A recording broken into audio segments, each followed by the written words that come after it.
In this video, we're going to take a quick look at Eiksoft Programmer Icon's first foray into programming for the SEGA Genesis via the SEGA Genesis Development Kit, or more commonly known as SGDK. For those who are interested in coding for the SEGA Genesis, the introductory tutorial is available at the Ohsat Games website. Also, shout out to Pigsy's Retro Game Dev Tutorials on YouTube. Both resources have been helpful for myself and Eikon to learn how to use the SGDK.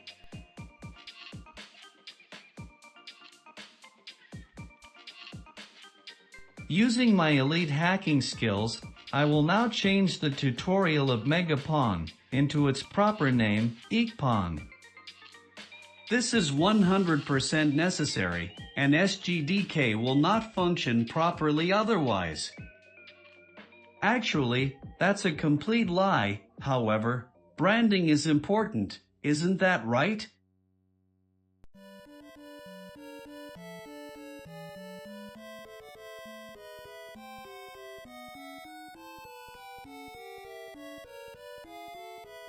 Now that important piece of business is taken care of, we're going to load a copy of the EikPong bin file into the BlastM emulator for testing. As a personal note, I find that using an actual Genesis controller to be more rewarding to playtest my code. When coding, it's important to find little things to keep yourself motivated and prevent burnout. I'll stretch the window so it's easier to see the game.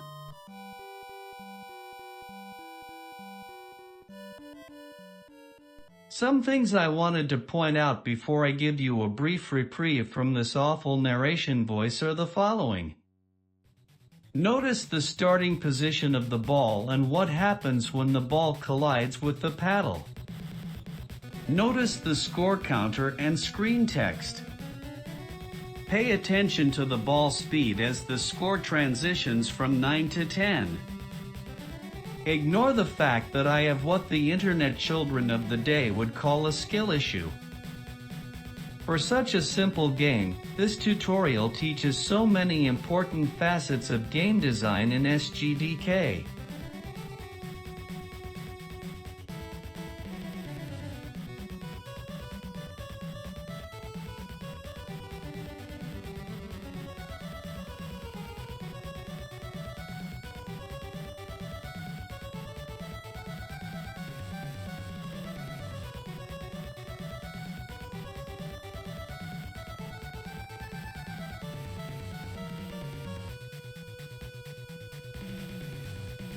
Finally, the last thing I want to do with this video is show you how a simple change in a value, or parameter, can affect a game. When first learning to code, regardless of the programming language, it is helpful to use example code that others have written, and change things within the code to see what the results are. In this example, I will change the X value of the ball. Looking at the code, you will notice that there are values for screen height and width.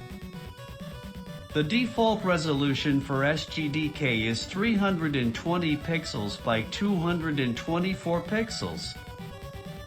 The SEGA Genesis can also support what is called a low-resolution mode, but that topic is for another time. Because my brain is pudding, I will use a calculator to determine what half the value of 320 is, and try and change the position of the ball to the middle of the screen. Try modifying the variables in your own code to get a better understanding of how the values correlate to what is present on screen in your game. Good luck, and to any nascent programmers out there that watch this, let me know how your experience with SGDK has been by leaving a comment in the comments section. Also, be sure to check the summary and any pinned comments for helpful links regarding SGDK and EikPong. Furthermore, don't forget to like, comment, and subscribe for more retro game goodness here at Generation Blast Processing. Cheers!